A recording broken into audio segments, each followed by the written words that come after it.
Saúde, irmãos, com a paz do Senhor. Vamos começar aqui nossa terceira aula. Vamos aqui chamar nossos irmãos para a aula, né?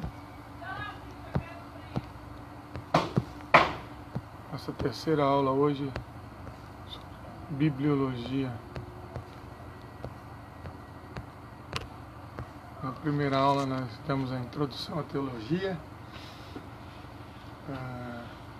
Na segunda aula nós demos uma pequena pincelada em teontologia. Vou liberar aqui para os irmãos participarem ativamente da aula.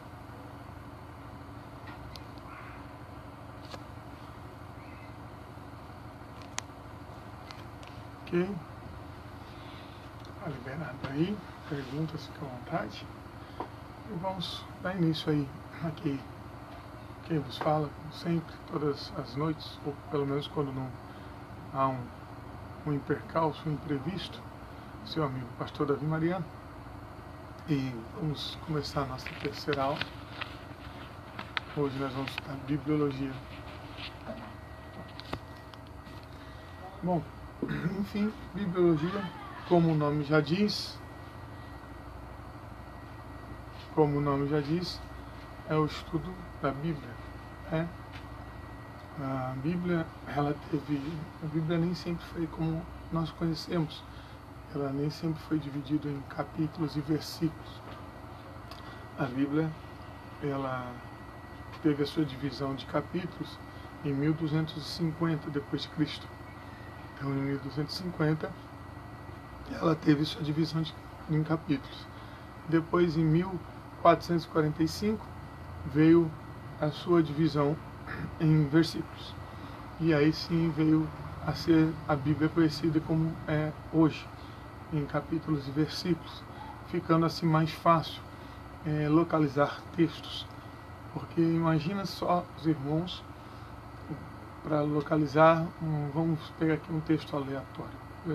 Pensemos aí. Um texto de Isaías 42, se não me falha a memória, versículo 3, né? Vamos ver aqui. Se não me engano, fala da cana trilhada. Isaías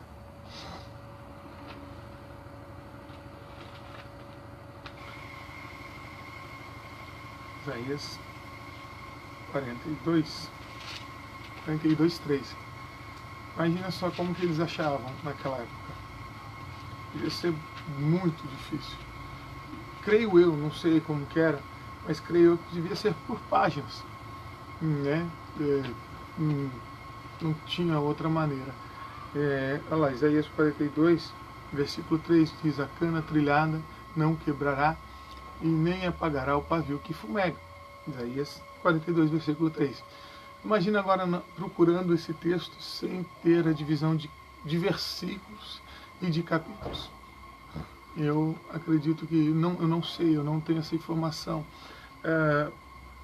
Foi até uma falha minha não pegar ali. Eu até tenho a informação na minha estante com certeza, mas com certeza deve ser por páginas, né? Porque não tinha tantas traduções de Bíblia, antigamente era uma só. Então antigamente eles pegavam lá, página 484, e aí pegavam lá e estava lá então esse texto. Mas é muito mais fácil assim. Até mesmo hoje tem várias traduções, as páginas não são as mesmas. Hoje você pega a página 484, não é o mesmo texto na minha Bíblia nem na sua, né? Por ter vários tipos de Bíblia: Bíblia de estudo, Bíblia da mulher, Bíblia do homem, Bíblia do obreiro, Bíblia do obreiro povoado, Bíblia da mulher que ora, e assim vai, enfim. Só que tudo isso é uma Bíblia só, tudo a palavra de Deus, né? As pessoas esquecem que o mais importante não é ter a Bíblia de estudo, ou a Bíblia da mulher, ou a Bíblia do expositor. As pessoas esquecem que o mais importante é ter a Bíblia e ler. Não adianta eu ter uma Bíblia de cada de estudo, ou eu ter uma Bíblia mais cara de estudo, e ela ficar na minha estante sem ler, né? As pessoas esquecem disso. Mas enfim, estamos aqui não para falar disso hoje, mas para falar do quanto nos favoreceu ela ser dividida em capítulos e versículos, né? Esse é o primeiro tópico que eu gostaria de falar hoje com os amados irmãos. O segundo tópico que eu gostaria de falar é a diferença né, que muitas pessoas elas perguntam, né, elas querem saber, elas sempre perguntam para nós, é a diferença entre a Bíblia católica e a Bíblia protestante. Elas perguntam para nós qual a diferença e por que dessa diferença. Enfim, hoje nós vamos falar um pouquinho dessa diferença. A diferença vem-se por causa dos livros apócrifos, que são 7. Né? Já vou falar também dos livros apócrifos, mas a grande diferença é por causa dos livros apócrifos. Só essa diferença, que são 7 eles.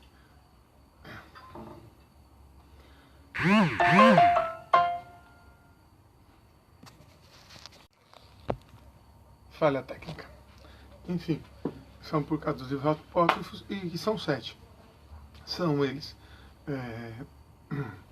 Os livros apócrifos eles são considerados não inspirados e sim históricos. Essa é a diferença. Então tem 7 livros a mais na Bíblia católica romana, e na protestante eles não têm. E também tem uns acréscimos em Daniel, em Esther. Esses acréscimos já são por heresia, mas os livros históricos sim, são até bons nós lermos. Bom, enfim, os livros apócrifos são eles Tobias,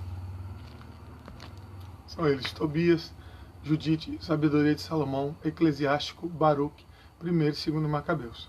São livros que nós devíamos ler, estarmos lendo, até porque são livros históricos, nós aprenderíamos muito. Porém, já os textos de Daniel, no capítulo 13 e 14, são livros herégicos. E Esther, capítulo 10 a 16 também. São essa, então, a diferença da Bíblia católica romana para a Bíblia protestante. A nossa Bíblia protestante é a nossa Bíblia. Por isso que essa é a diferença. Né? Os papas lá atrás resolveram colocar esses livros históricos que são considerados não inspirados por Deus na Bíblia deles. Né? E essa é a diferença. Bom, terceiro tópico, livros apócrifos, a qual nós acabamos de falar. A esses 7 que tem lá na Bíblia católica romana. Né? Ou seja, na Bíblia Sagrada, não existe Bíblia Sagrada, essa e aquela. A Bíblia é uma só. Né? A Bíblia que se usa lá na Igreja Católica, a qual tem esses 7 livros. Né? Livros apócrifos. Os livros apócrifos são reconhecidos historicamente, porém não são inspirados por Deus. Eles são, como eu acabei de dizer, eles são como livros históricos, como um livro de história que você estuda na escola. Eles são ótimos livros, para você pesquisar, eles são ótimas fontes de pesquisa. Porém, como um livro de elevação espiritual, ele não é aceito. Ok? Quarto tópico. Como a Bíblia resistiu aos tempos, às crises, às guerras, né? a tantos desastres que houve no mundo e conseguiu chegar até nós no dia de hoje. Enfim, na antiguidade existiam homens que eles davam suas vidas, parte do seu tempo, até mesmo o tempo todo, para ficar copiando a palavra de Deus. Mas não é copiando de qualquer forma, era copiando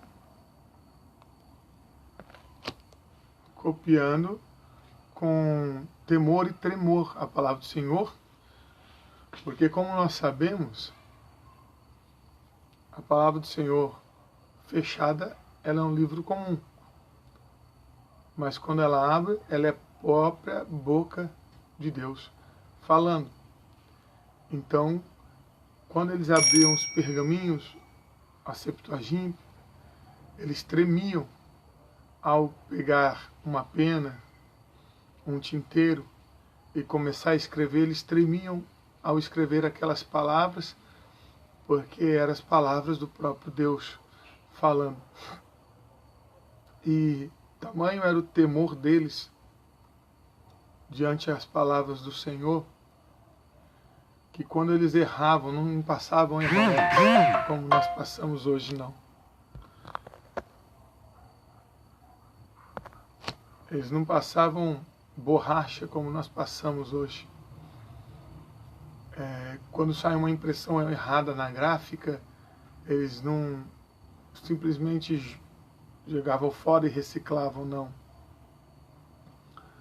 Eles enrolavam a folha do pergaminho, colocavam dentro de uma garrafa, cavavam um buraco e enterravam ela para que, se não fosse achada aquela palavra escrita errada.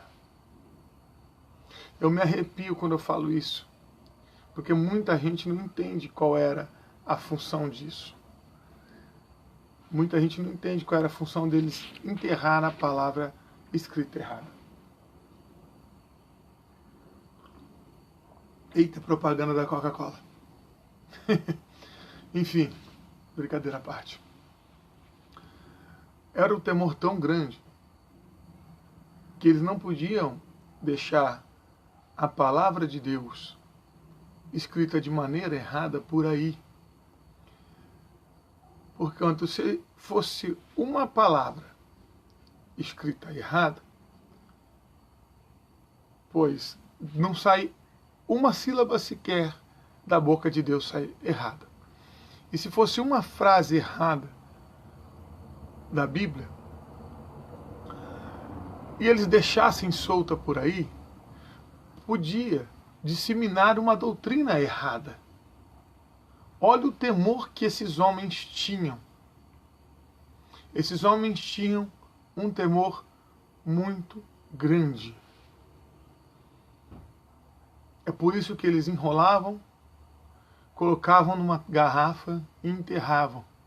É pelo temor de Deus, para que não disseminassem uma doutrina errada. E para entenderem que de Deus não sai uma sílaba sequer errado da boca de Deus.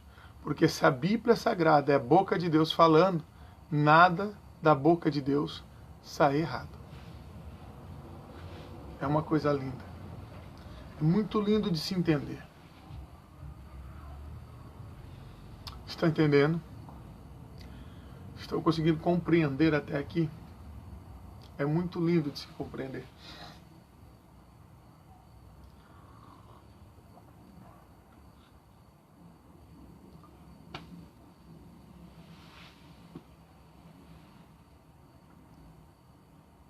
Enfim, quinto tópico.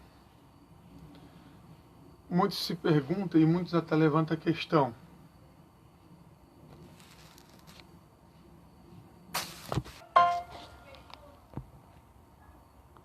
Enfim, as pessoas, algumas querem levantar a tese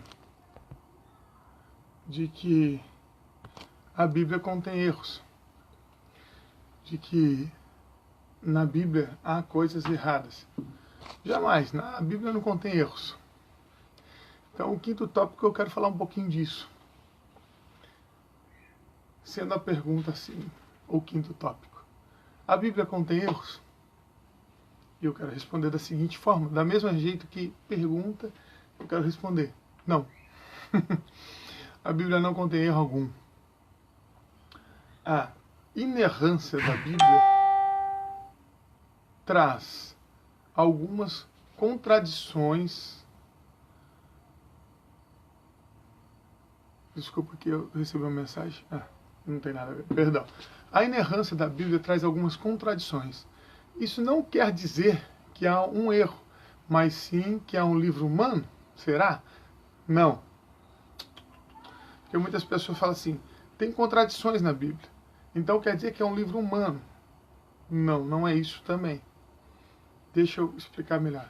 Quer dizer que a inerrância da Bíblia traz contradições. Isso quer dizer que há um erro, mas sim é um livro humano? Não, não é isso.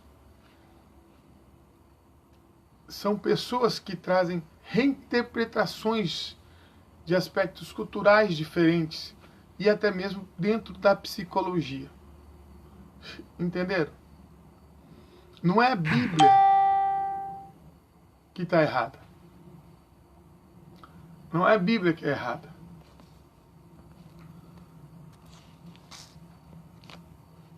Mas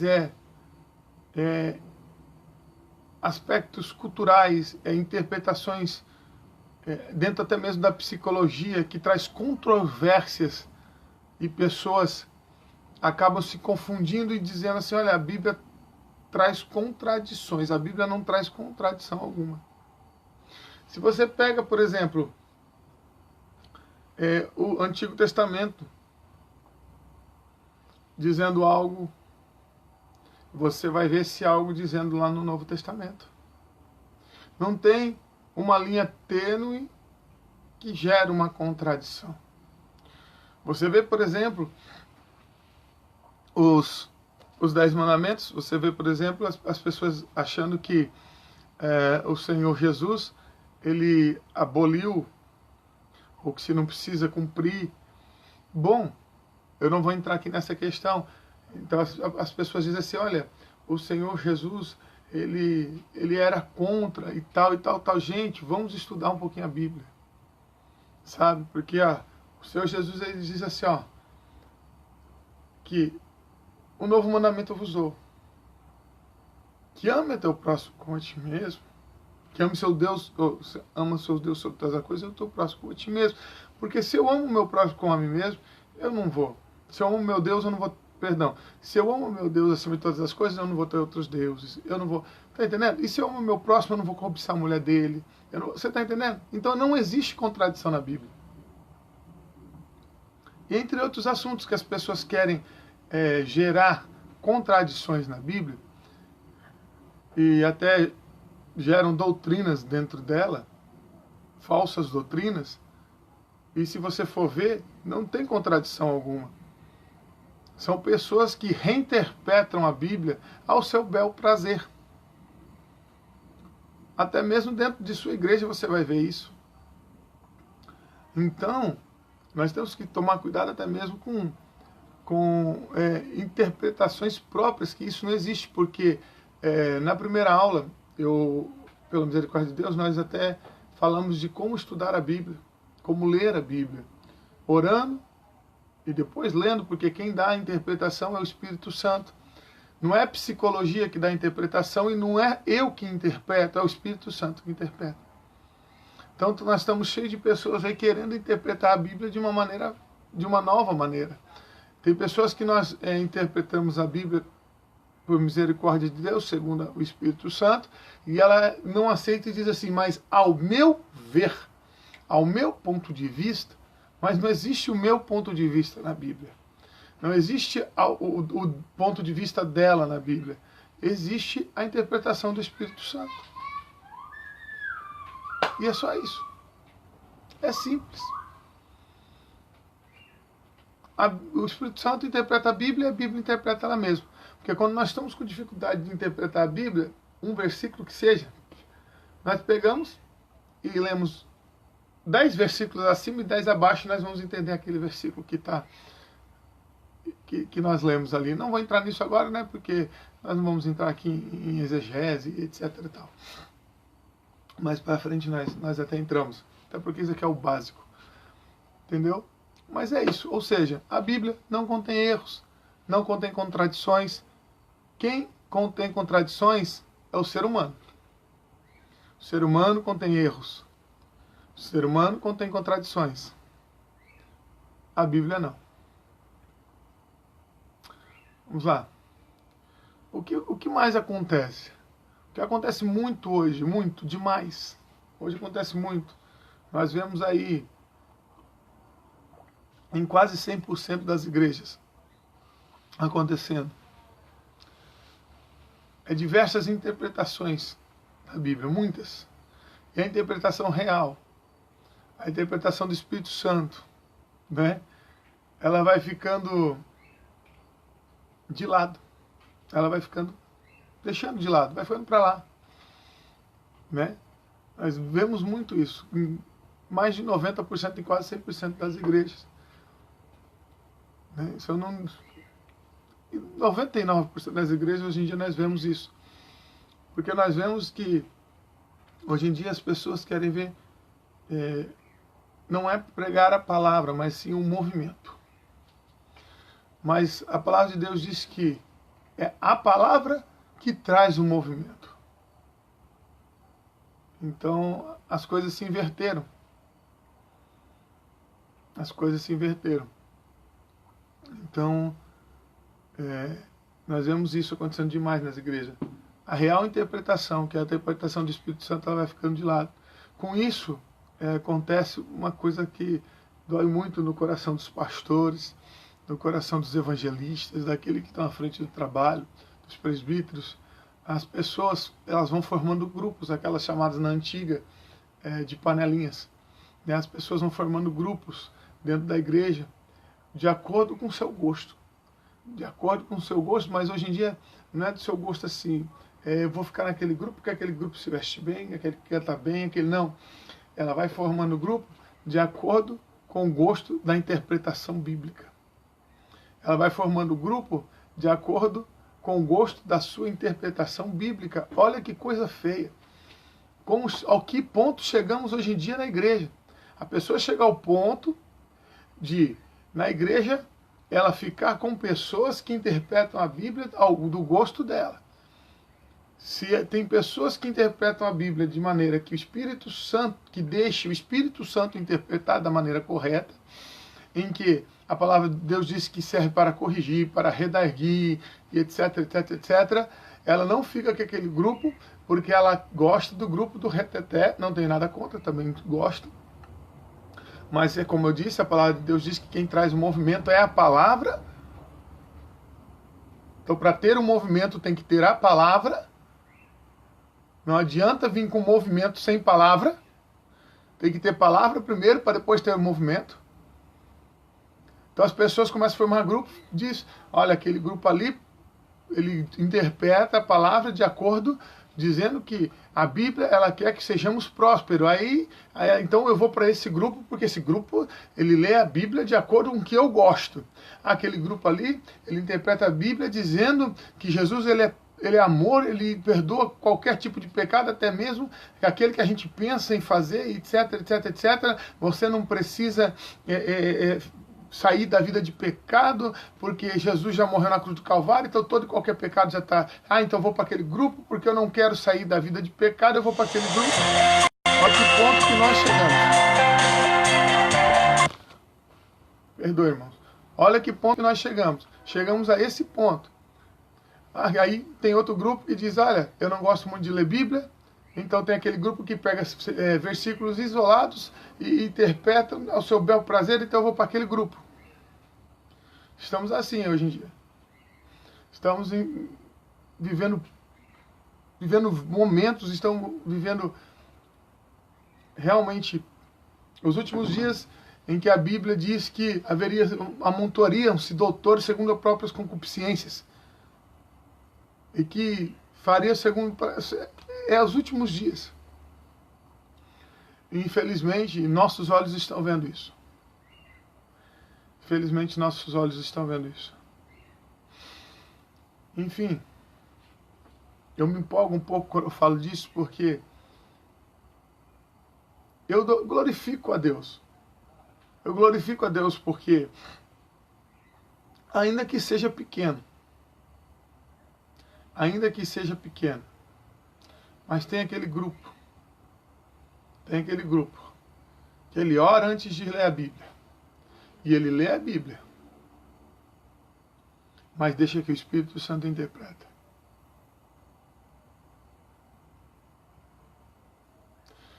Tem pessoas que a vida dele está toda errada, não dá nada certo para ele. Mas ele continua no grupo dizendo que é a Bíblia que está errada, ele que está certo. Ele continua no grupo dizendo que não a Bíblia tem que ser interpretada da maneira dele, e não ele que tem que viver a Bíblia. A Bíblia que tem que se adequar à vida dele, não ele se adequar à Bíblia. Ou seja, a Bíblia deixou de ser a regra de fé do cristão na vida dele. Agostinho, há muitos anos atrás, já dizia assim, ó, as consequências mais desastrosas seguem-se de dizer que existe algo errado no livro sagrado. A pessoa que abre a boca para dizer, ou que se junta para dizer, ou que sozinho diz que há algo errado na Bíblia, uma vírgula sequer errada na Bíblia, a vida dela não vai para frente. Porque somos abençoados, porque vivemos debaixo de uma regra de fé. E que se nós dizemos que está errado aquela regra de fé a qual Deus nos colocou, a qual é a boca de Deus falando conosco, ou seja, estamos falando que Deus está errado. Como vamos ser abençoados por Ele? Tomás de Aquino disse, nenhuma falsidade pode fundamentar o sentimento literal das Escrituras, ou seja, as Escrituras não podem ser falsa, ela não pode estar fundamentada no sentimento de falsidade. John Wesley disse, se existe um erro na Bíblia, pode existir 1000. Ou seja, se existe uma falsidade, então ela não proveio de Deus. Sendo assim, nós sabemos que ela veio de Deus e não provém um erro só dela. Porque as pessoas às vezes podem sim pensar e dizer, então eu acredito na meia verdade da Bíblia. Pode estar meia certa. Não, não existe isso. Porque meia verdade é mentira. Sim, meia verdade é mentira. Não sou eu que falo, é a Bíblia. Você pode ler em João, capítulo 8, versículo 44. Lá diz para você que meia verdade é mentira. Capítulo 14, versículo 6. Levítico, capítulo 19, versículo 11. Você vai ler lá que meia verdade é mentira.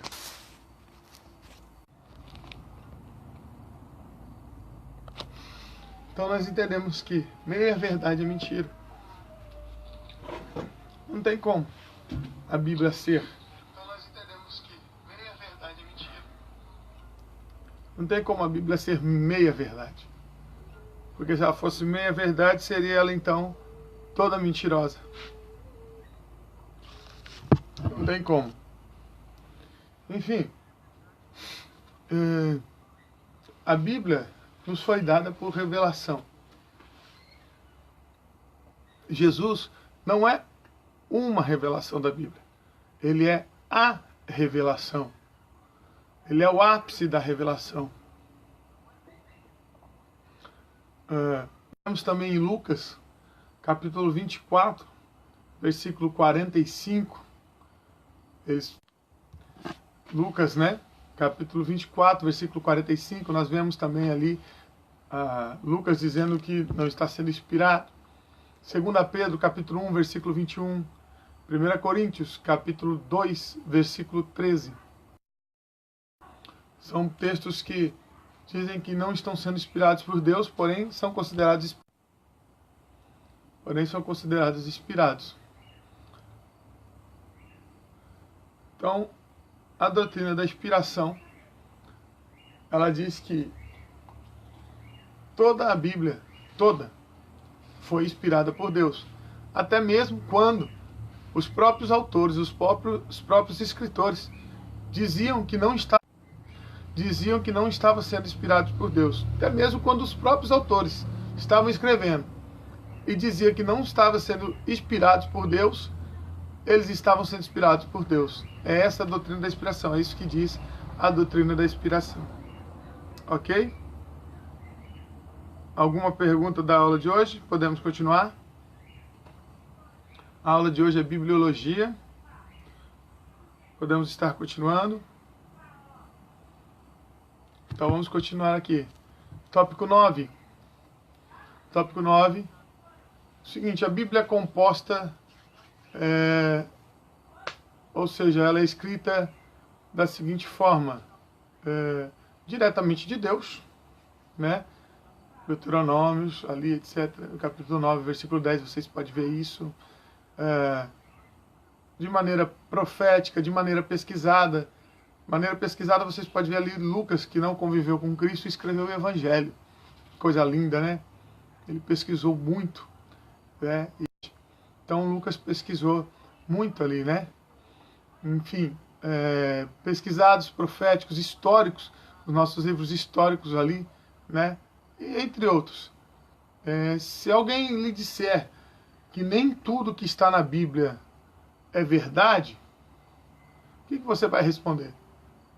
Eu quero saber o que você responderia se alguém lhe dissesse que nem que... Eu quero saber o que você responderia se alguém lhe dissesse que nem tudo na Bíblia que está lá escrito é verdade, que tem alguma mentira ali na Bíblia. O que você responderia? Alguém sabe me responder? Pode ser por texto.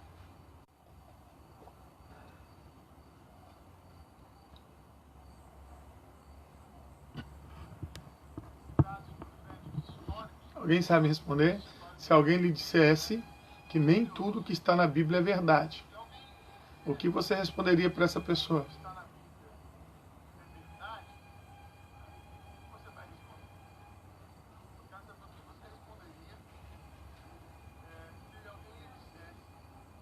Quero uma resposta, pelo menos. Vamos lá?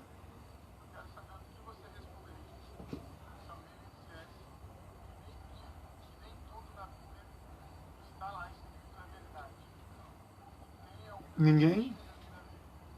Ok. Você vai responder muito fácil. É simples a resposta. A resposta é muito simples.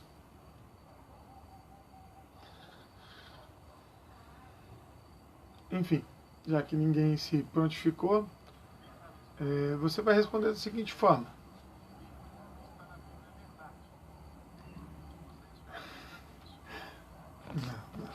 Você vai responder da seguinte forma. Você vai responder que ela tem razão. Que realmente nem tudo que está na Bíblia é verdade. Porque as mentiras de Satanás também estão lá. Porque Satanás também está na Bíblia. Pasmaram quando eu falei que era verdade, né? Porque eu acabei de falar que a Bíblia não contém erro, de repente eu falo que nem tudo na Bíblia que está lá é verdade, tem mentira. Pois é, tem mentira, porque as mentiras de Satanás estão lá. Fala uma mentira, falo. Quando o Senhor acabou de jejuar, que ele levou o Senhor lá para tentar, ele levou o Senhor lá no alto e disse assim, ó, tudo isso eu lhe darei, como ele vai dar o que não é dele? Olha a mentira dele. Entendeu? É isso mesmo. Ok. Alguma pergunta? Podemos passar para o próximo tópico?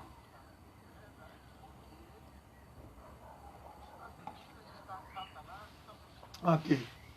Tópico 10. Mas para que serve a Bíblia no dia a dia? Ou seja, para que serve a Bíblia nas nossas vidas? Essa eu quero uma resposta. Essa eu vou querer uma resposta.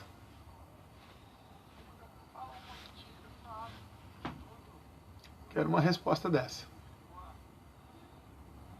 Alguém?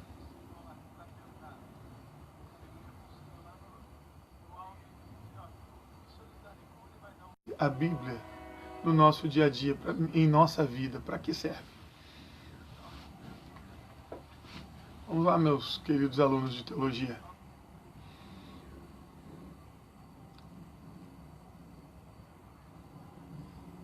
Vamos começar lá do princípio.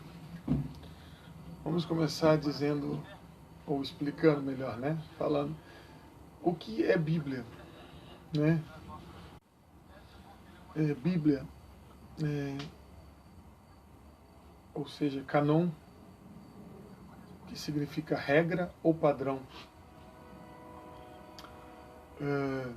Ou seja, Bíblia é igual a regra ou padrão de comportamento. Né? Padrão de comportamento. Precisamos da Bíblia para quê? Precisamos dela, pois como o apóstolo Paulo, ele disse em Romanos capítulo 10, versículo 17, que a fé vem pelo ouvir. E ouvir o quê? Ouvir a palavra de Deus. E como nós vamos ouvir, ou seja, como nós vamos crer se nós não ouvirmos a palavra de Deus? Não é verdade? Como iremos crer se não ouvirmos a palavra de Deus? Estamos aqui, no dia de hoje, dando um estudo básico de teologia para você, para que você não seja enganado aí por falsos pregadores e doutores que aí se intitulam, e para que você possa entender um pouco mais a Bíblia a fundo, para que você possa deixar a Bíblia estacionada aí, porque a Bíblia é isso, é tua regra, é teu padrão de comportamento.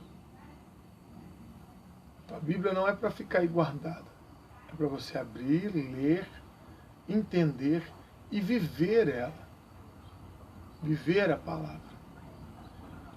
Meditar na Bíblia não nos faz questionar a Deus, porque nós vemos 99% dos cristãos questionando a Deus.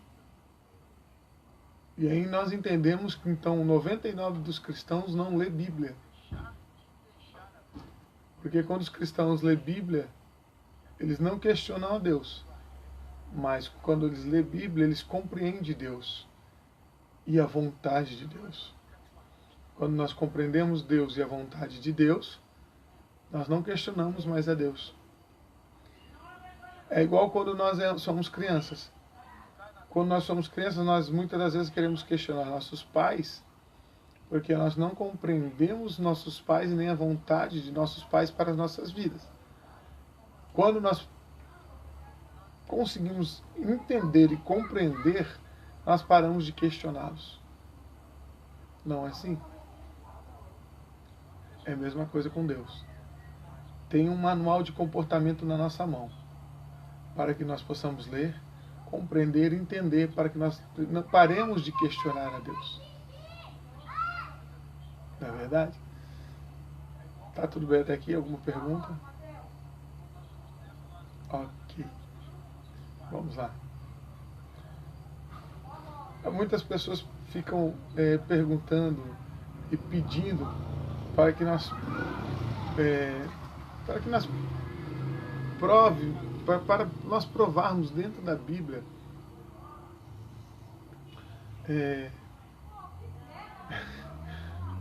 as pessoas pedem provas dentro da Bíblia, provas a respeito de Deus e de tudo a respeito dele, né? De tudo. Fala assim, me prova Deus na Bíblia e onde encontrá-lo, como encontrá-lo, onde ele estava antes de existir tudo, onde ele está agora, etc. Tal. O que as pessoas não entendem é que Deus ele se revela na Bíblia para que nós possamos entendê-lo, compreendê-lo e compreender sua vontade. O que as pessoas não entendem é que a Bíblia não está preocupada em provar cada mínimo detalhe sobre ou a respeito de Deus. Os ataques à autoridade e à inerrância da Bíblia, a Bíblia não está preocupada com isso, sabe? Se a Bíblia estivesse preocupada, porque Deus sempre soube desses ataques, a sua inerrância, a sua autoridade, se Deus estivesse preocupado com esses ataques, ele teria colocado provas para que nós pudéssemos hoje estar aí atacando, mas Deus não é dessa forma e Ele não está preocupado com isso, porque Ele tem todo o poder, Ele é soberano, Ele não tem que provar nada a ninguém, somos nós que temos que ser, sabe? As pessoas têm que entender que Ele não está preocupado com isso e a Bíblia não está preocupada em ficar provando a cada ataque que a Bíblia sofre, sabe? Ela não está preocupada em ficar provando, porque se nós olharmos a Bíblia, nós vemos Deus em tudo, como nós já falamos sobre a revelação geral, nós vemos Deus em tudo. E se quando nós começamos a ler a Bíblia, quando nós vemos a revelação geral e lemos a Bíblia, as duas batem. Ou seja, nós não precisamos mais provar mais nada. A Bíblia, a revelação geral e a Bíblia já se complementam.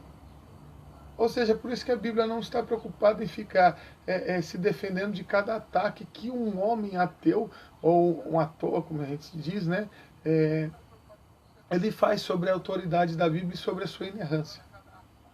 Entendeu? Dizendo que a Bíblia tem engano, dizendo que a Bíblia tem contradições, etc. O que a Bíblia quer mostrar é que quem é Deus. Ela não se preocupa em mostrar onde estava Deus antes da criação. Ela se preocupa em mostrar quem é Deus, para que você, eu e todos conheçam Deus. Ela não se preocupa em mostrar onde estava Deus antes da criação, etc. Ela se preocupa em mostrar quem é Deus. Nosso entendimento é que a Bíblia é suficiente. Em Apocalipse, o apóstolo Paulo vem nos alertar de que se um anjo,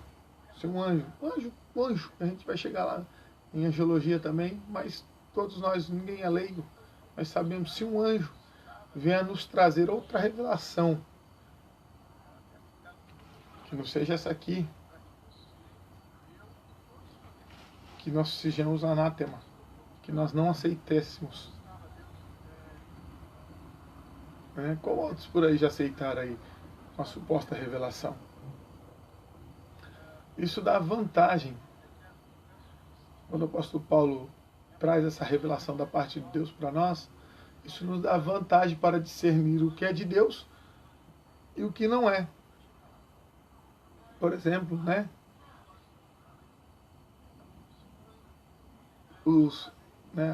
aquela outra igreja que nós vamos falar em seitas e heresias, que diz receber a revelação dada por um anjo. Nós vamos falar lá, não vou falar agora, mas mais tarde a gente fala. Enfim, é isso. Enfim, alguma pergunta?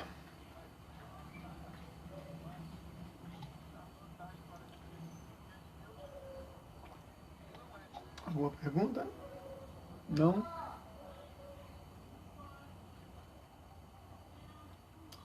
Vamos lá. Tópico 12, hermenêutica. Só uma pincelada. Não vou. Aqui é um estudo básico. Avançado mais para frente. Hermenêutica. O que é hermenêutica? É a arte de interpretar. Muitos estão confundindo o que a Bíblia diz com o que o homem diz. Exemplo. Levam tudo para alegoria, minando assim a base histórica. Quando a Bíblia diz que é um, é um. Quando a Bíblia diz que é um exército, é um exército. Quando a Bíblia diz que é um rei, é um rei. A Bíblia diz o que quer dizer. Nós não temos que ficar fazendo alegorias. A Bíblia nos permite nos fazer alegoria dentro daquilo que é real. Entendam bem. Se há pregadores vendo esse vídeo agora, entendam bem, senhores pregadores. A Bíblia nem nos permite, na verdade, fazer alegoria, nos permite fazer analogia. Analogia. A Bíblia nos permite fazer analogia, ou seja, imaginar como estava sendo naquele momento. Exemplo, eu posso fazer uma analogia como foi a batalha de Davi contra Golias, como foi Davi indo até o ribeiro para pegar as pedrinhas antes de enfrentar Golias. Mas eu não posso fazer uma alegoria sobre esse texto dizendo que o Golias representa um exército na vida de uma pessoa. É um gigante. Então a Bíblia quer dizer que é um gigante. Se ali a revelação bíblica para a nossa vida quisesse dizer que fosse um exército, era um exército de gigante. Mas é um gigante. Senhores pregadores, não é um exército de gigante, é um gigante. E vou parar por aqui. Enfim, vamos lá. Eles andam misturando revelações, pegam pedaços do Novo Testamento com pedaços do Antigo Testamento e tentam que o Antigo Testamento se sobreponha sobre o Novo Testamento. Não tem como, gente. Senhores pregadores e futuros teólogos, vamos ver uma coisa, o que é a revelação? O Novo Testamento, ele é o cumprimento do quê? Do Antigo. Eu não posso pegar o Novo Testamento e colocar embaixo do Antigo, ou seja, eu não posso pegar a velha promessa e colocar debaixo, ou seja, colocar em cima da nova promessa. O novo sempre fica onde? O cumprimento sempre fica onde? Ou seja, o Novo Testamento é Jesus. Eu estou querendo colocar Jesus debaixo da lei? Não. Jesus aqui, ó. E o Velho Testamento aqui. Por favor, senhores pecadores, futuros teólogos e meus queridos alunos, por favor, vamos fazer tudo com ordem, decência e de maneira ordenada. Ok?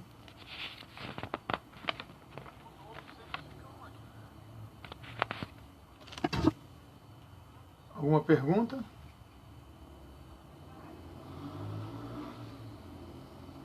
Alguma pergunta? Eu aguardo.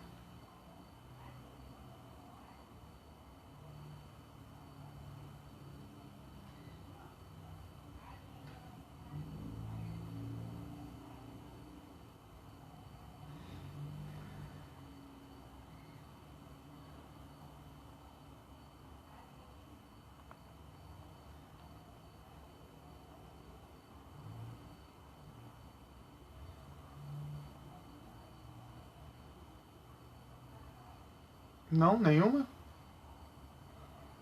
Nenhuma pergunta?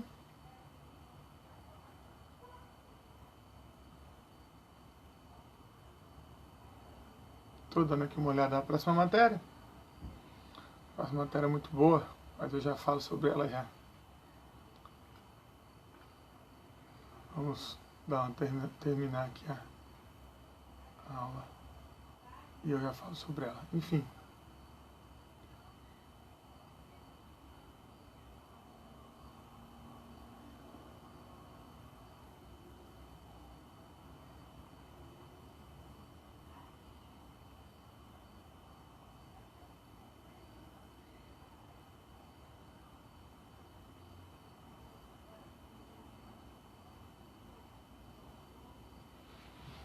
Nenhuma pergunta então, né? Ok, vamos lá então. Só terminando a aula, a saber que a Bíblia, ela é composta... Perdão aqui. A Bíblia é composta... Perdão, a Bíblia é dividida, como nós já falamos, né? Lá no começo, só recapitulando. A Bíblia é dividida, como eu disse na primeira aula, da seguinte forma: Pentateuco, 5 primeiros livros da Bíblia, depois pelos livros históricos, de Josué a Esther, depois dos livros poéticos, de Jó a Cantares, depois os profetas maiores, que são Isaías, Jeremias, Lamentações de Jeremias e Ezequiel, e depois os profetas menores, né, de Daniel e Malaquias, que são os profetas menores. Ok? Essa aí é a divisão da Bíblia. Ok?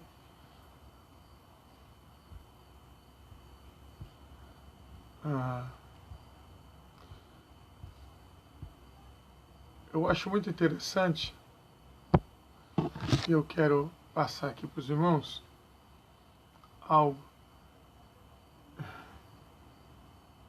que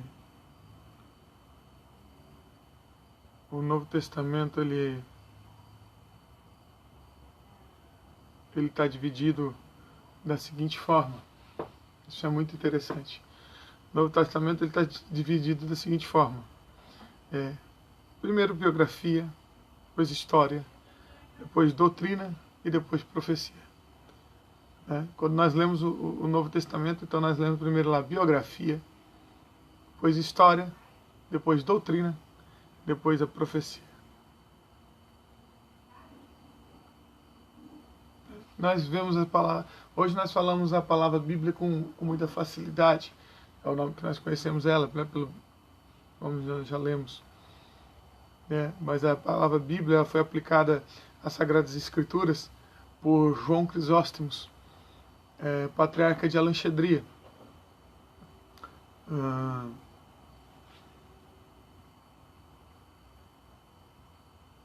Nós temos alguns livros a qual foram desaparecidos da Bíblia. A gente pode notar que a Bíblia faz referência a livros que até agora estão desaparecidos.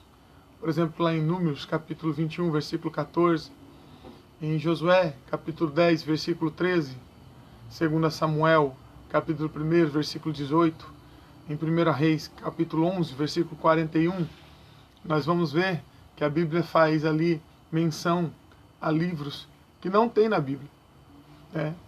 Pode ir lá pegar a tua Bíblia e ler, que você vai ver que a Bíblia está fazendo menção a livros que não tem na Bíblia.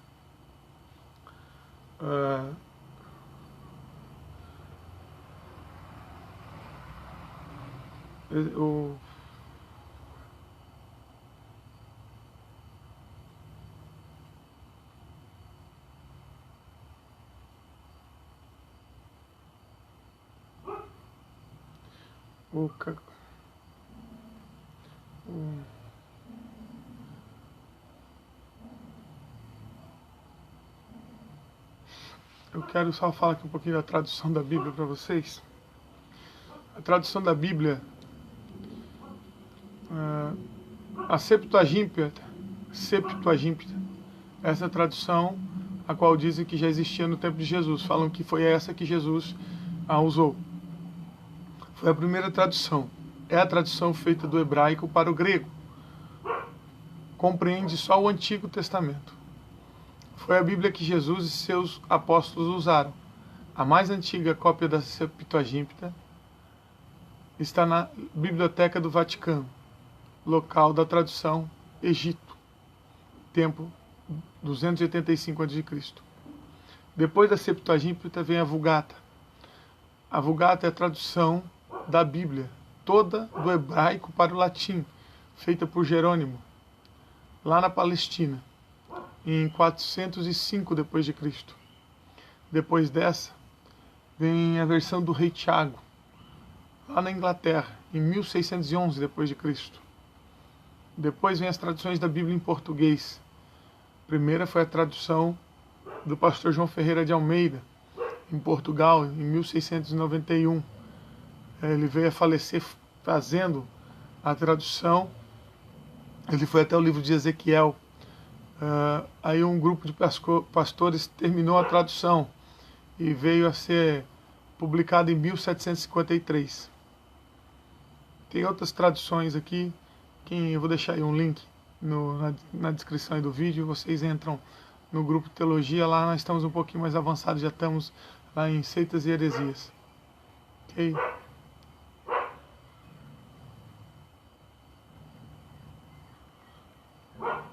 Essa é um pouquinho da história da Bíblia.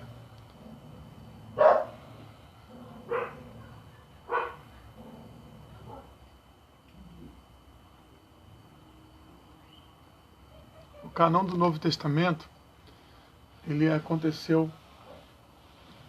levou cerca de 100 anos, 100 anos depois de Cristo.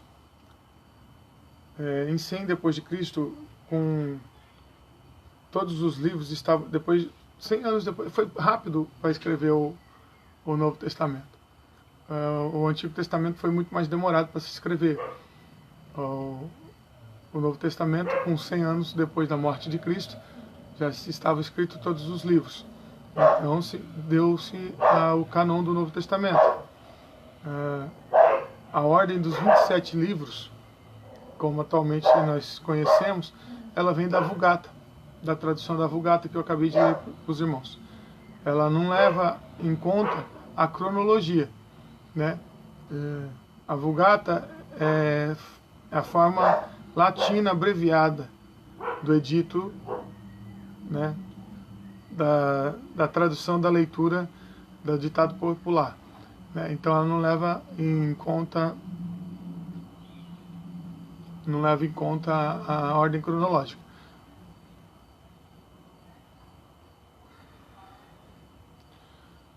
Agora, já o cânon do Antigo Testamento,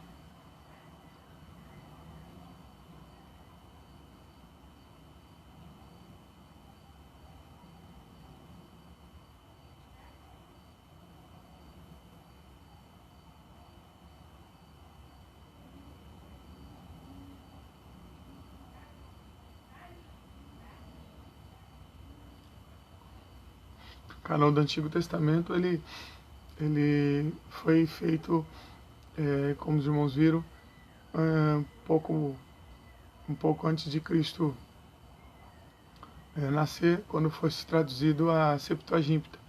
Então, quando Cristo veio a nascer, quando Cristo leu ali com 12 anos no templo, veio entrar no templo e ensinar, muitos dizem que ele ensinou com o rolo, então não foi bem assim. Cristo, ele já usou a Bíblia, ele usou a Septuaginta, né? Foi essa que Cristo usou. E a Bíblia é muito mais antiga do que a gente imagina. Muitos acham que nós usamos a Bíblia aí dessa forma que nós conhecemos hoje em dia. Não, a Bíblia, antes de Cristo nascer, já temos a Bíblia todinha organizada do Velho Testamento.